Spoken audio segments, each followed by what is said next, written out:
last night, during a power outage that was caused by rolling blackouts, which Eskom calls load shedding, I listened to an interesting interview with a guy who has been essentially fighting the corruption and mismanagement of Eskom for, as I understand it, at least 10 years now.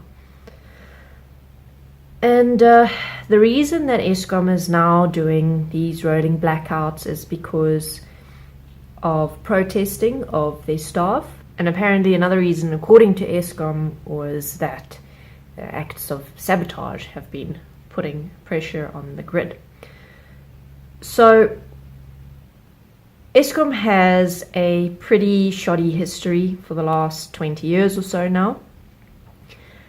If you type Eskom scandal into Google, you're going to get hundreds of results of hundreds of different scandals, most of them proven to be true.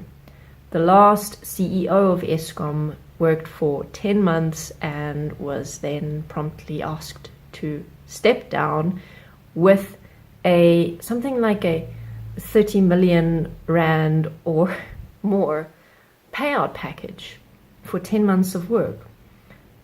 That's the kind of money that most South Africans will never even touch in their lives. You have no hope of earning that much money as an average South African citizen. It's literally only the extremely successful people who will earn that much in their lifetime. So that's a huge payout. And he's one of something like ridiculous, like 10 executives in the last 10 years. Presumably they've all had similar payouts. So the situation with South Africa's national electricity provider, for whom there are there's no competition, they are the only one. If you want power supplied by the South African grid, it comes from Eskom, unless you have the money to put up solar power, which is a very, very large upfront cost.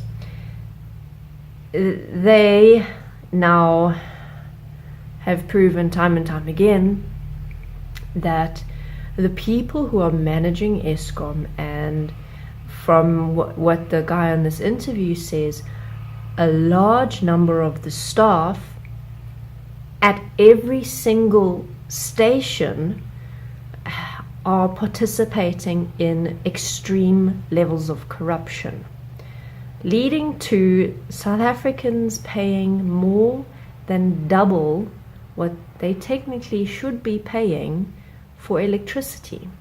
This is because Eskom takes out huge tenders for work that doesn't need to be paid out nearly that much money.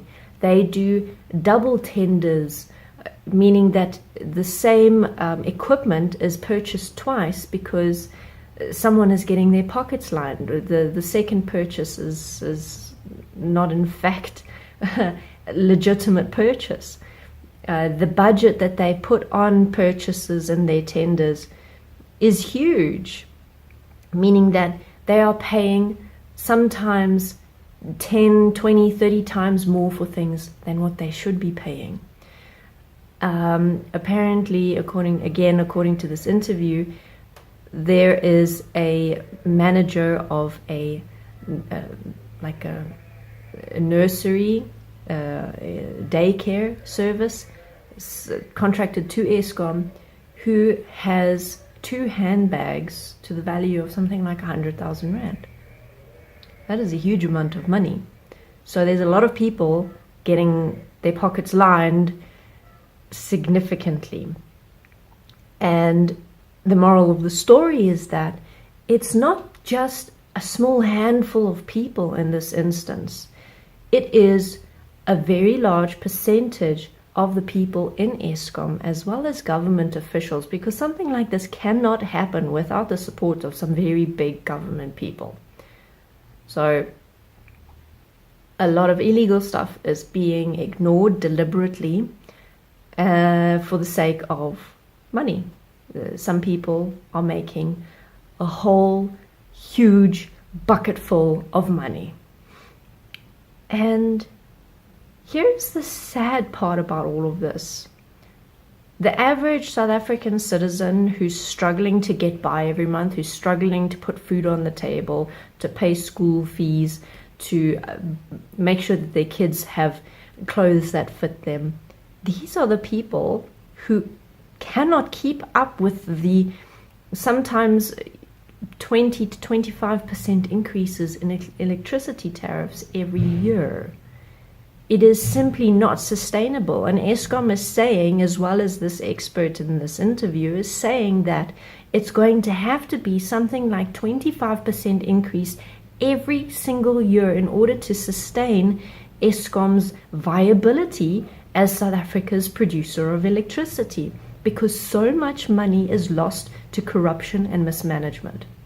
Eskom's own personal report stated that, I think it was, I might be wrong here, it's in the interview though, that 19 billion rand was misspent, or it was 19 billion rand of irregular spending in the last financial year.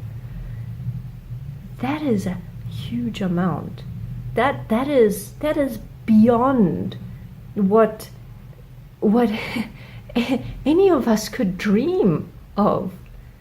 And that money is just, where's it gone? Now, this event, this ongoing event, shows us a very interesting thing about human nature. Every one of us is susceptible to bad parts of our human nature. Let's call it, for example, corruption and greed and exploiting others for personal enrichment and personal gain. We all have this capacity within us.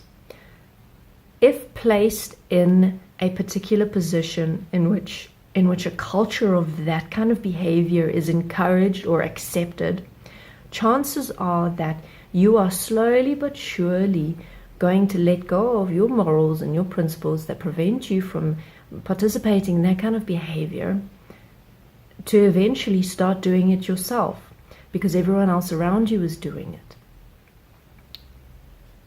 That is another part of human nature that, again, we're all susceptible to that. We want to fit in. We use the behavior we see around us to justify our own behavior. That is how we function.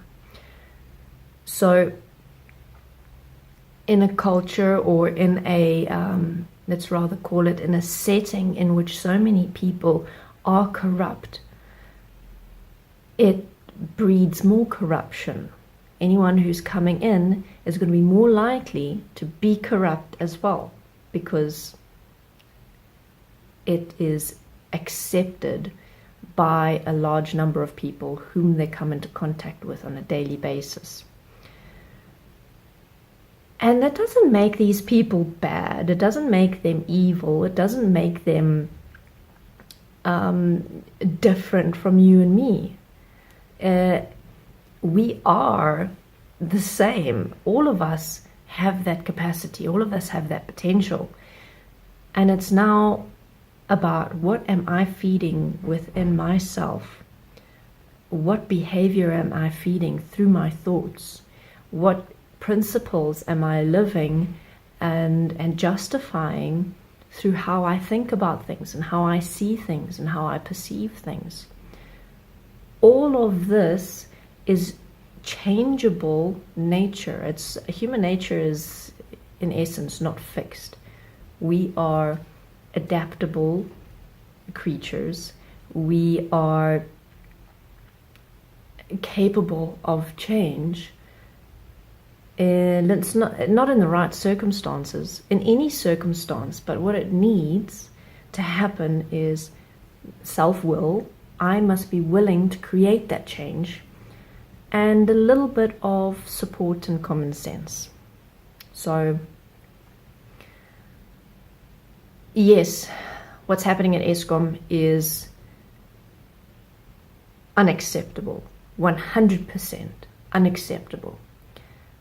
And I really hope that the government gets their act together and seriously clamps down on the huge numbers of corruption or corrupted people participating in all of these Eskom scandals that are essentially making life so much more difficult for so many people in South Africa who are struggling just to get by.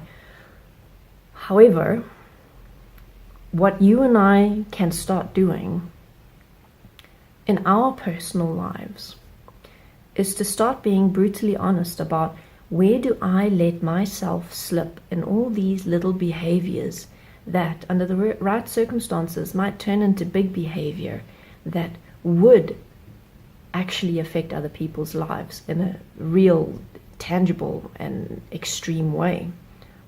Or where we tell ourselves that that little bit of bad is not going to hurt anyone, or where we tell ourselves that, you know what, let me just make sure that I can have a good life and provide a good life for my family, and everyone else will, I'm sure, find a way to do, they must do whatever they need to do as long as I'm cared for, I'm taken care of.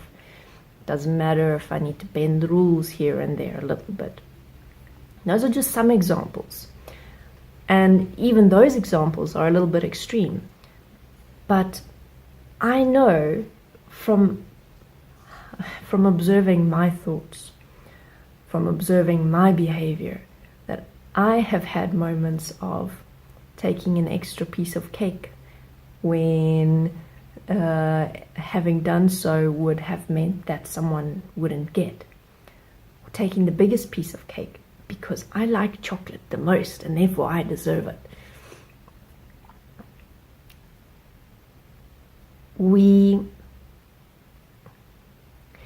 It's a part of us, but we can choose not to feed that part of us. We can choose to feed the part of us that takes other people around us into consideration, that takes into consideration, how is this going to affect someone else's life? How can I be a positive effect on someone else's life? And for a lot of us, that is not natural kind of way of seeing things or looking at things. We have to really teach ourselves how to see our choices differently, to start looking at things in terms of, how can I be better for the people around me? And at the end of the day, that's the kind of change that's needed, not only for Eskom to improve, but for all of the mismanagement, all of the corruption, all of the greed, all of the war and conflict in our world, the poverty, everything that's wrong with this world can change by us changing ourselves, the ones who are participating in this world. We must be part of making a better world. Okay, thank you very much for watching. If you have any questions, comments, you want to be part of the discussion, leave a comment on the video, send a direct message if you like. Otherwise, you'll see me next time.